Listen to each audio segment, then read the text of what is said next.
नमस्कार मंडळी. मंडळी, आपण पाहतोय नेता कट्टा आणि या विशेष कट्ट्यामध्ये चंद्रपूर जिल्ह्यातील तरुणांचं आदर्श नेतृत्व, अखिल भारतीय विद्यार्थी परिषदेचे एक सक्षम नेतृत्व, ते भारतीय जनता पार्टीचे एक सक्षम युवा नेते, हा राजकीय प्रवास आणि सामाजिक प्रवास हे गाठलेला आहे. सन्माननीय रघुवीर दादा अहिर, जे की हंसराज अहिर, राष्ट्रीय ओबीसी आयोगाचे राष्ट्रीय अध्यक्ष, तसेच माजी केंद्रीय मंत्री, हे यांचे सुपुत्र आहेत. हे आज आपल्या सोबत जुळलेले आहेत. नमस्कार दादा. नमस्कार. दादा, माझा पहिला प्रश्न असा आहे की राजकारणात तुम्हाला काय यायचं आहे? राजकारणात येण्यामागचे तुमचा दृष्टिकोन काय आहे? राजकारणात यायचा प्रमुख कारण म्हणजे समाजकारण आणि अहिर कुटुंबातील सामाजिक आणि समाजाला काही ना काही देण्याच्या एक भावना मनामध्ये ठेवण्याचा एक कुटुंबीय आम्हाला वारसा आहे.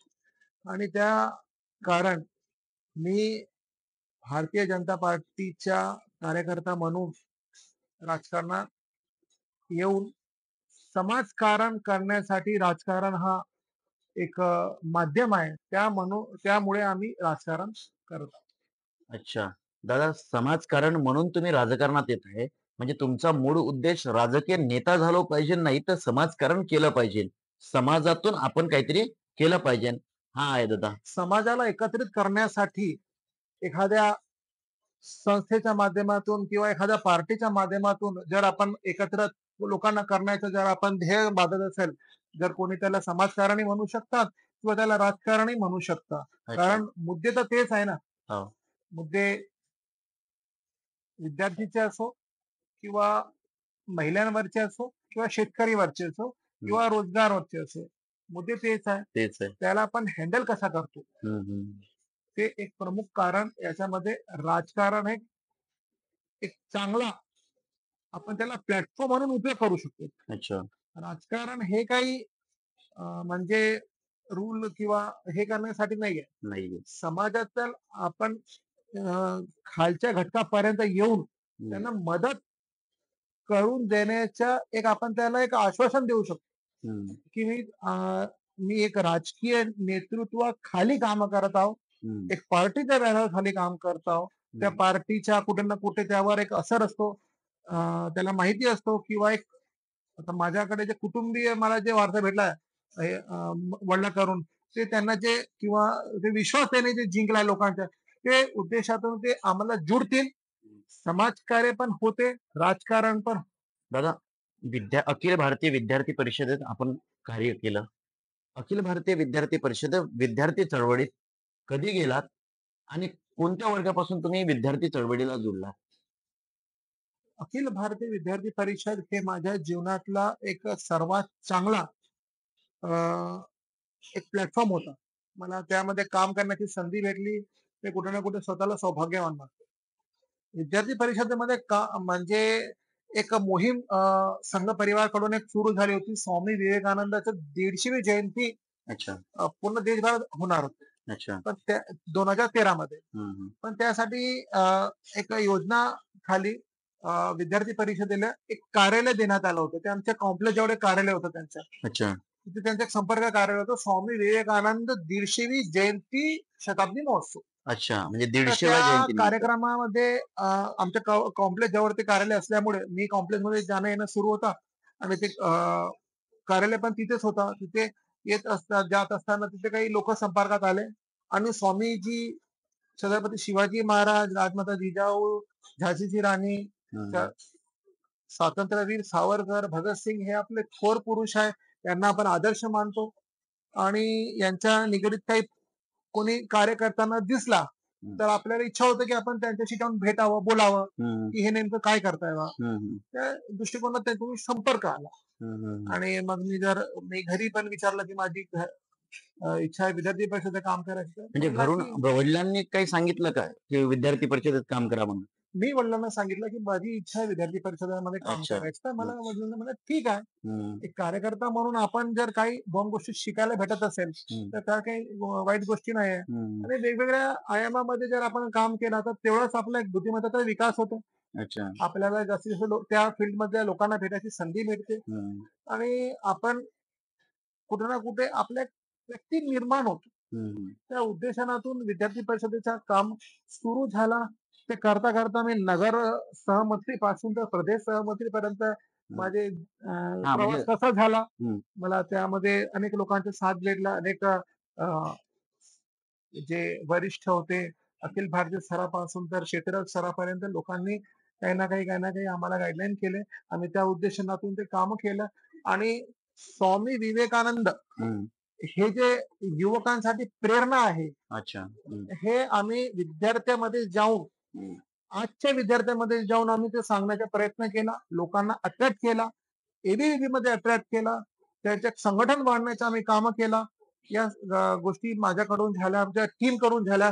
याचा मला आनंद आहे. दादा आणखी परत असा प्रश्न आहे, की विद्यार्थी चळवळीमध्ये जेव्हा काम करत होता तुम्ही, तेव्हा कुठली एखादी यशस्वी आंदोलन तुमच्या नेतृत्वात घडले आणि त्या आंदोलनाचा फायदा विद्यार्थ्यांना झाला, असे काही आंदोलन आहेत का?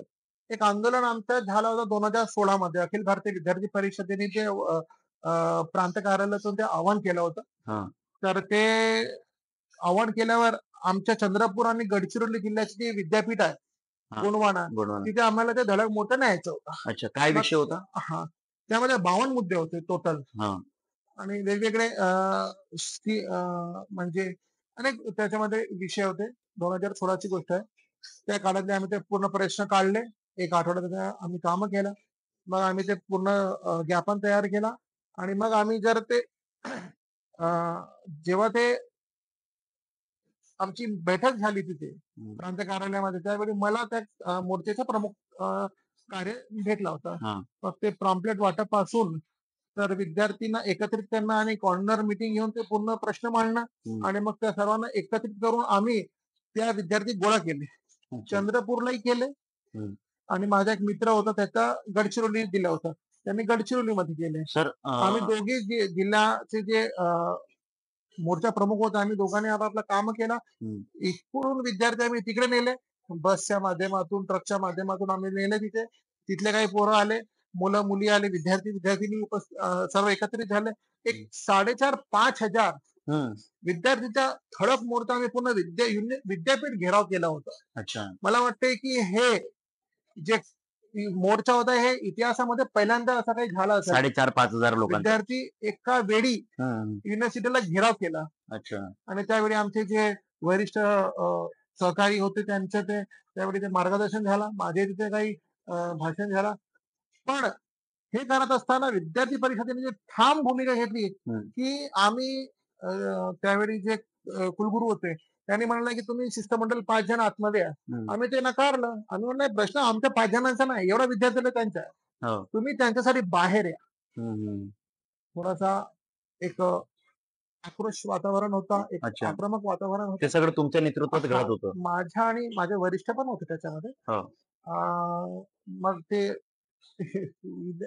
कुलगुरू बाहेर आले, कुलसचिव बाहेर आले. त्याने अरे आमच्या बापरे! मंचावरती येऊन त्याने ते ज्ञापन त्याने देण्यात आला हां. आणि ते स्वीकारलं. त्यांनी त्याच्यावर आश्वासनही दिला, हं, भाषण देऊन, हं, की "हे मुद्दे सर्व आले, याच्यावर आम्ही असं-असं सगळं काम करून देऊ बा." हं, असं ते एक चांगल्या पद्धतीने हं. मोर्चा झाला आणि ना भूतो ना भविष्य हो. असा विद्यार्थीचा मोर्चा गोंडवाना विद्यापीठमध्ये झाला असं मला वाटतं. अच्छा. म्हणजे ते एक एक आंदोलनात्मक मोर्चा तुम्ही हां, केला आणि तो यशस्वी झाला आणि त्याच्यातले प्रश्न देखील मार्गी लागले. हां. हे तर मला जे मोर्चाचं जे अ, सूचना होती ते वरतून आली होती. आम्ही स्वतःहून काही मोर्चे इथे जे केले. हो, एक इथे चंद्रपूरला आपल्याला माहिती आहे की सी-टी-पी-एस आहे. हो. सिटी सी-टी-पी-एस मध्ये अप्रेंटिसशिप म्हणून हो, आय-टी विद्यार्थ्यांना ते घेतात. हो, हो. आय-टी विद्यार्थ्यांना ते घेतात, तर त्यांना ते स्टायपंड लागू राहते. हं, विद्यार्थी आहे, तो शिकण्यासाठी त्याला स्टायपंड भेटतो. हं. एक पद्धत आहे. हो. ते जी-आर प्रमाणे त्यांना भेटत नव्हते. अच्छा. म्हणजे आपलं सिटी सी-टी-पी चंद्रपूरच्या हो. थर्मा पॉवर स्टेशनला. तर आम्ही ते जी-आर काढला, जी-आर वाटलं. त्याच्यावर आम्ही वारंवार त्याच्यावर हे केलं. हं, मग आम्ही तिथेही त्या विद्यार्थ्यांना स्टायपंड विद्यार्थ्यांना सॉरी अप्रेंटिसशिप विद्यार्थ्यांना घेऊन मोर्चा केला. हं, मग तिथे ते सर्व वरिष्ठ वगैरे ते अधिकारी आले. त्यांनी आमच्या पूर्ण मागण्या हे केलं.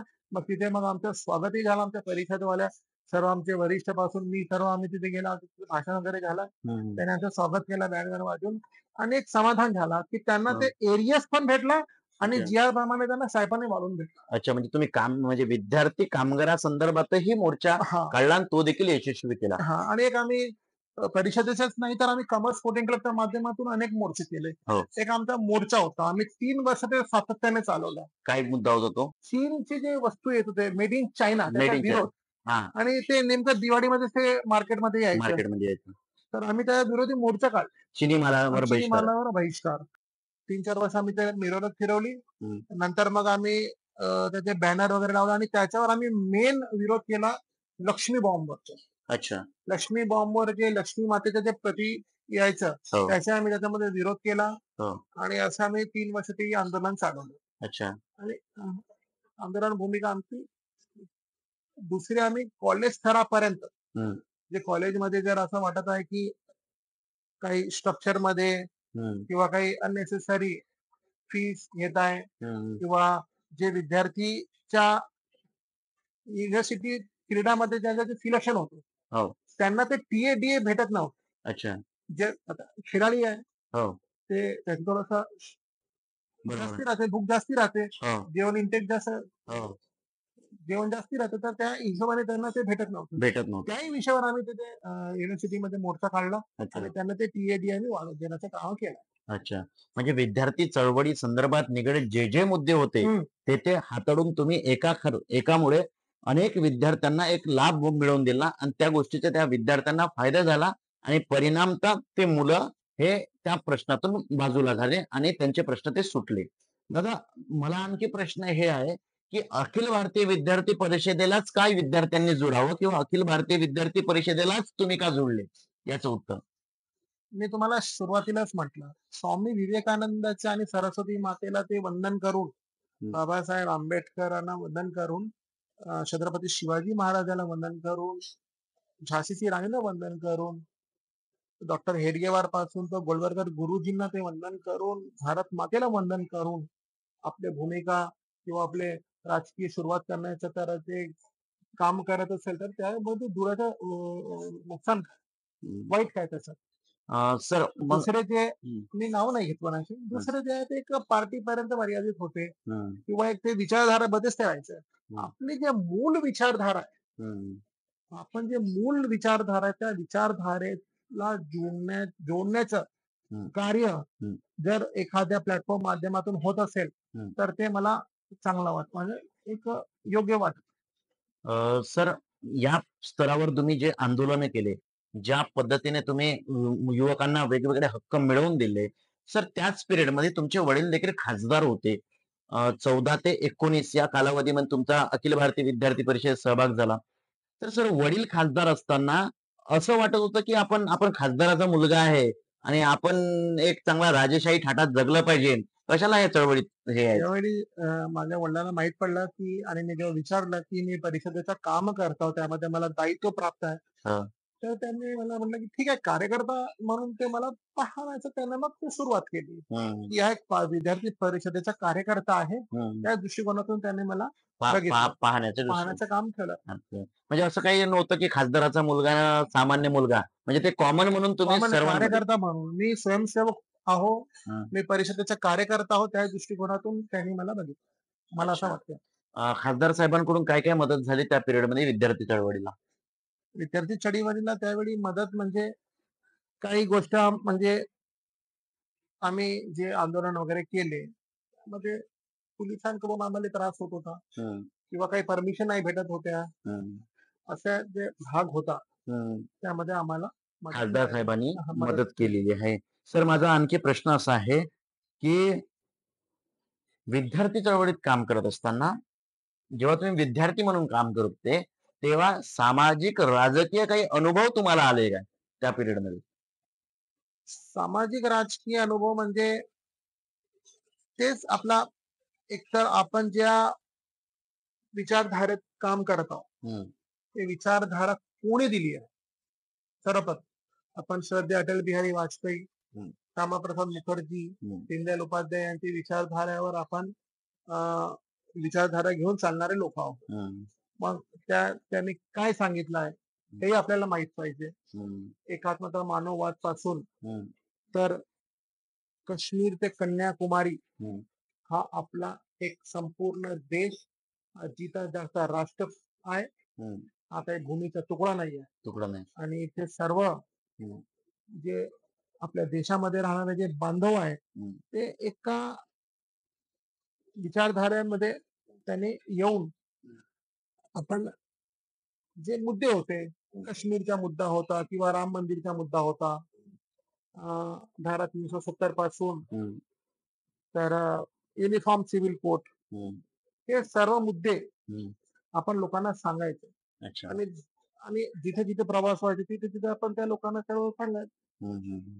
हे काम सुरुवातीला करावं लागलं. हं. 2013-14 14 मध्ये ते 14 करावं मध्ये. सांगावं म्हणजे लागलं. जे हिंदुत्वाची भूमिका आहे, जे हां. भारतीय जनता पार्टीची भूमिका आहे, हं. ती भूमिका तुम्ही शिकत होता, समजत होता आणि इतरांना सांगत देखील सांगा. होता.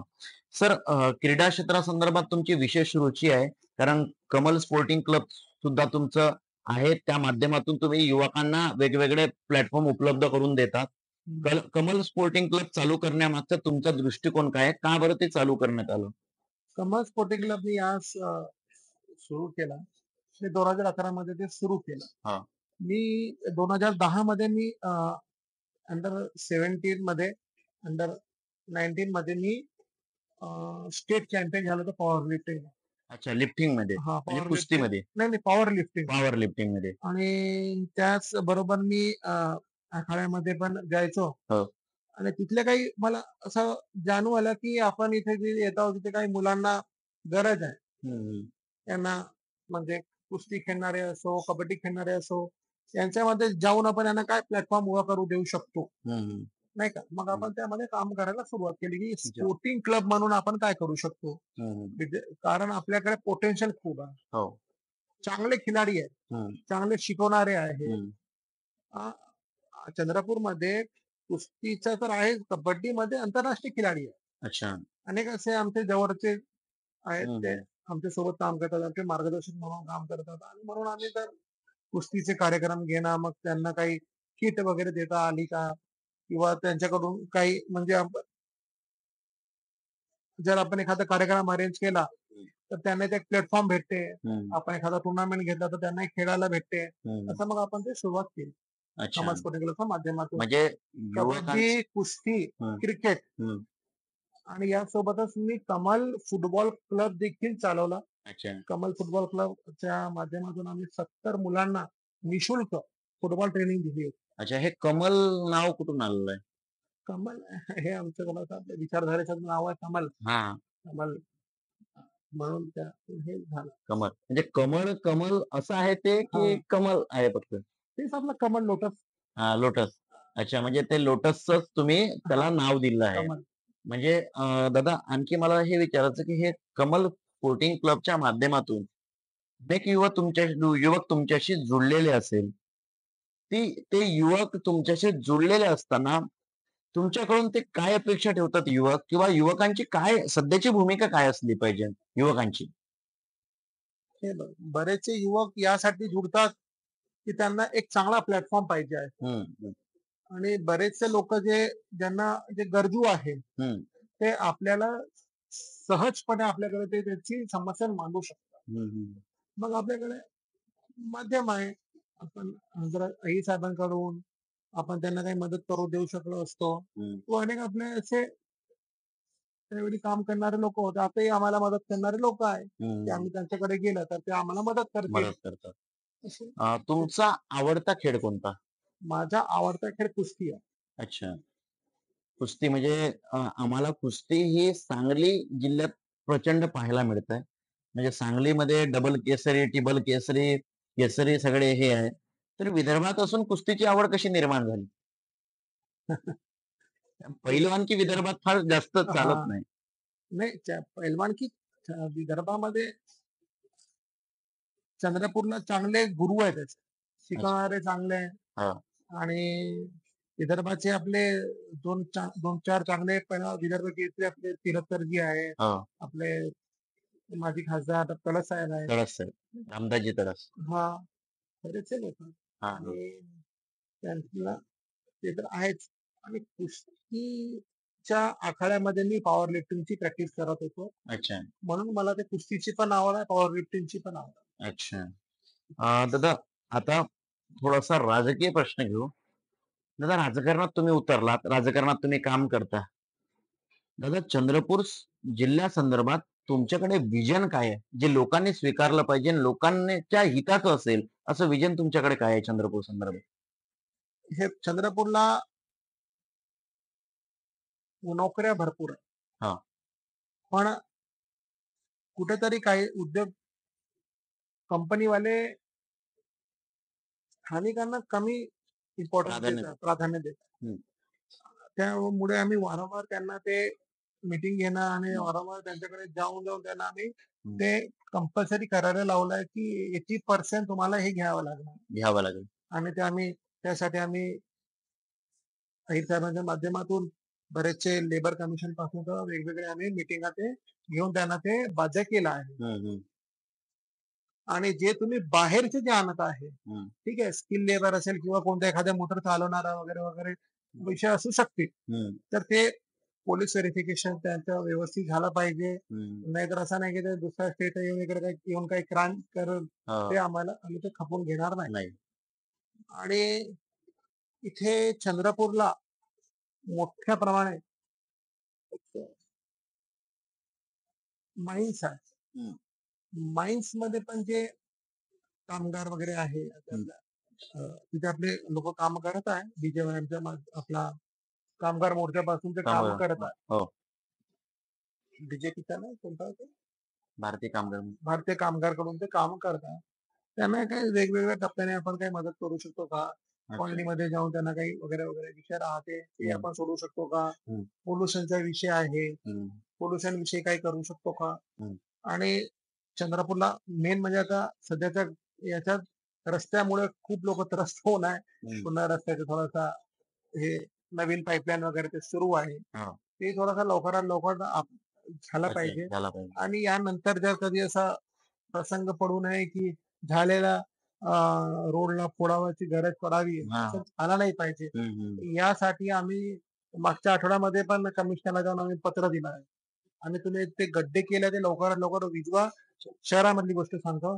नाहीतर आम्ही तेही आंदोलन तिथे करणार आहोत भारतीय जनता पार्टीच्या माध्यमातून. अच्छा. सर, आणखी चंद्रपूर संदर्भात, चंद्रपूर शहर संदर्भात आणि चंद्रपूर अखंड जिल्ह्यासंदर्भात, सर तुमच्याकडे नाविन्य असं विजन काय आहे, की जेणेकरून त्या विजनच्या माध्यमातून सर्वसामान्य शेतकरी, गरीब, शेतमजूर, कामगार, कष्टकरी यांना त्या विजनचा फायदा होईल? कारण की आज आपण पाहतो, की नागपूरकडे लोकांचा ओढ वाढलेला आहे. तोच ओढ पुणे, मुंबईकडे वाढलेला आहे. पण चंद्रपूरमध्ये असं काहीतरी मोठं पाहायला मिळत नाहीये. चंद्रपूरला खरं म्हटलं तर शाळेमध्ये जे जिल्हा परिषद शाळा असो किंवा प्रायव्हेट शाळा असो, हं, त्यामध्ये लोकांचा जे झुकाव आहे, हं, ते कुठे ना कुठे कमी वाटतं. हं, हं. आणि जे कॉलेजेस मध्ये लोक इंटरेस्टच नाही घेतात. हो. फार कमी लोक इंटरेस्ट घेतात. हं, कारण बाहेर जायचं. हं, मग हे कसं की खरं तर पॅरेंटला पण समजलं पाहिजे, की आपण मुलांना बाहेर का पाठवावं? जेव्हा इकडे आपण चांगला इन्फ्रास्ट्रक्चर आहे. हं, इथे काही कॉलेजेस वगैरे कमी आहे किंवा काही शाळा वगैरे कमी असेल तर वेगळी गोष्ट आहे. हं, ठीक आहे, इथे बाकीच्या गोष्टी कमी आहे काही. ते चांगले हॉटेल्स वगैरे नाही आहे. हं. जेणेकरून इकडे काही लोकांना वाटलं पाहिजे, की आपल्या चंद्रपूरमध्ये असं लौकिक हॉटेल आहे हं. किंवा असं काही ब्रँडेड स्कूल आहे, जसं दिल्ली हो, पब्लिक स्कूल वगैरे, हो, हो. असं काही इथे आहे नाही इथे. हं, पण तरी इथे दुसरे जे स्कूल्स आहे, अनेक इथे प्रायव्हेट शाळा पण आहे आणि जिल्हा परिषद जे पण आहे. त्या शाळेमध्ये चांगला सुविधा उपलब्ध आहे. हं, आणि मेन कॉलेजचे जे विषय आहे, कॉलेजेसमध्ये स्वतः विद्यार्थी इथे शिकायला पाहत नाही. हं. त्याला वाटतं की मी बाहेर जाऊन शिकला पाहिजे किंवा असं त्याला वाटतं. तर अच्छा. त्यासाठी आम्ही पुढे काही ना काही नक्की करणार. हं. ते सर, भारतीय जनता पार्टीलाच लोकांनी का स्वीकारावं?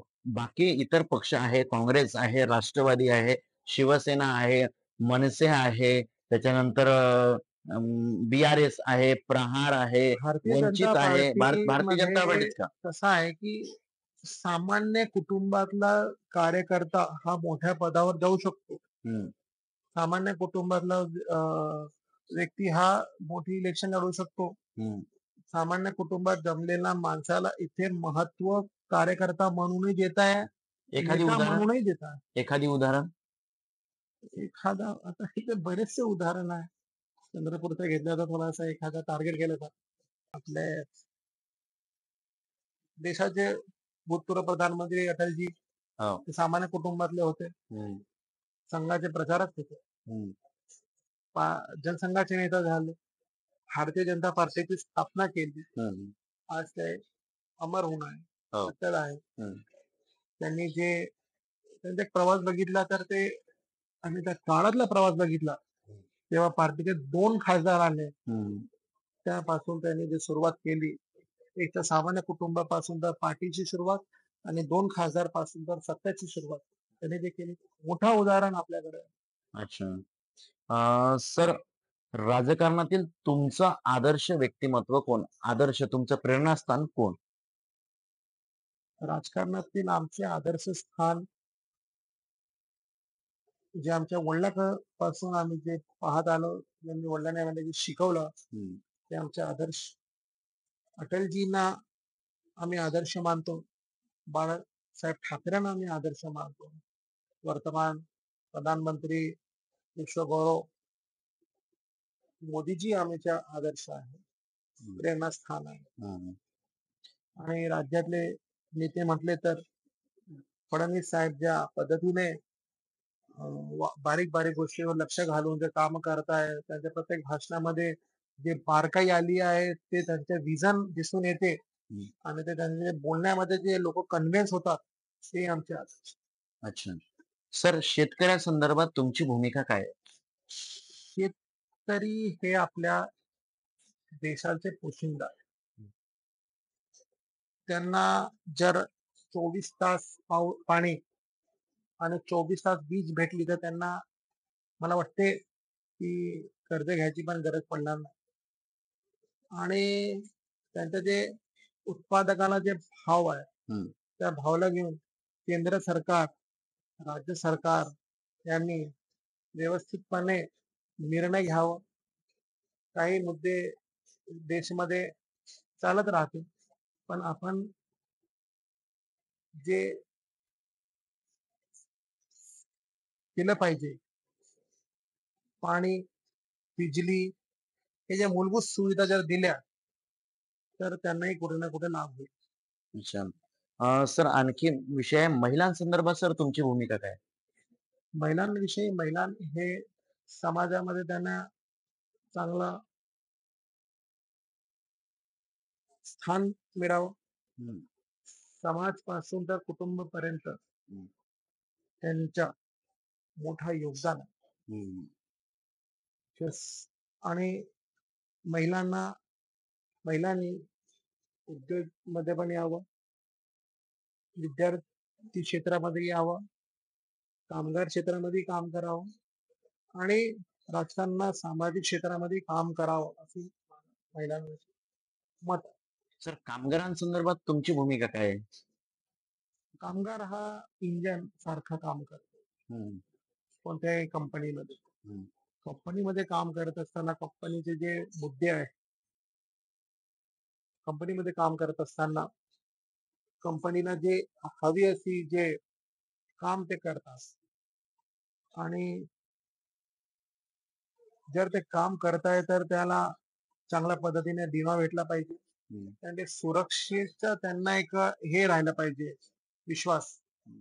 जे तिथे काम करताय, त्या माइंड मध्ये काम करताय किंवा त्या फील्ड मध्ये उतरून ते काम करतात, त्यांना कुठे ना कुठे त्यांना सुरक्षित वातावरण त्यांना भेटला पाहिजे. त्यांना जे मूलभूत सुविधा आहे मेडिकल पासून तर जे काही त्यांना वाटतं ते लवकरात लवकर त्यांना तुरंत भेटली पाहिजे. अशा ठिकाणी ते काम करतात. जीवाला धोक्यामध्ये जाऊन ते काम करणारा वर्ग आहे. मग ते माईन्स वाले असो किंवा इलेक्ट्रिक वाले असो, ते आम्ही जे पाहत होते चांगलं. त्यांना आपण जर पाहिलं तर ते 24-24 तास ते काम करतात कधी-कधी. पावसामध्ये आता पावसामध्ये ते इकडचे तार तुटले, तिकडचे वायर तुटले. ते ते भर पावसामध्ये जाऊन ते काम करण्याची ते हिंमत दाखवतात. दाखवतात. म्हणून त्यांना ते कामगारच आहे. हो. त्यांना पण त्या दृष्टिकोनातून पाहिलं पाहिजे. हं, आपल्या देशाची ते सेवा करत आहे. हं. फक्त पैसे मिळतात त्यासाठी नाही करताय. ते जबाबदारी म्हणूनही कामं करतात. कामं करतात. अच्छा. सर, राजकारणात अनेक युवक हे राजकारणात नव्याने येऊन पाहत आहेत. राजकारणात स्वतःला आजमावून पाहत आहेत. सर, राजकारणात येणाऱ्या नव्या पिढीला काय सांगू इच्छिता? राजकारणामध्ये जेव्हा आपण येतो, त्यावेळी आपण आपला आदर्श मानून यायचं हं, आणि राजकारण असो किंवा कोणतंही क्षेत्र असो, हा एक बीज सारखं असतं. आपण जर आज त्याला बीजला काढला तर ते वर्षानुवर्षानंतर ते मोठे होतात. असं त्यांचं हे आहे. म्हणून आपण जेव्हा त्या राजकारणामध्ये येतो, हं. त्यावेळी आपण ते विचार करून यावं, की आपल्याला इथे मेहनत करायची आहे. मेहनत करायची. कारण शॉर्टमध्ये काही भेटत नाही. भेटत. शॉर्टकट हा काम कोणत्याही कामाचा नाही आणि मोदीजी त्यांचाच एक विचारधारा घेऊन ते पुढे आले. लोकांपर्यंत ते गेले. त्यांनी आपली भूमिका मांडली. 2013-14 मध्ये आम्ही त्याचा कॅम्पेन बघितला. त्या कॅम्पेनच्या आधी आम्हाला आठवण येते. चांगला असा कॅम्पेन त्यांनी केला आणि देशामध्ये एक नवीन दिशा देण्याचं काम मोदीजी आज करतात. सर, सर्वात आवडतं क्षेत्र कुठलं? क्रीडा की राजकारण? आजच्या तारखेमध्ये राजकारण.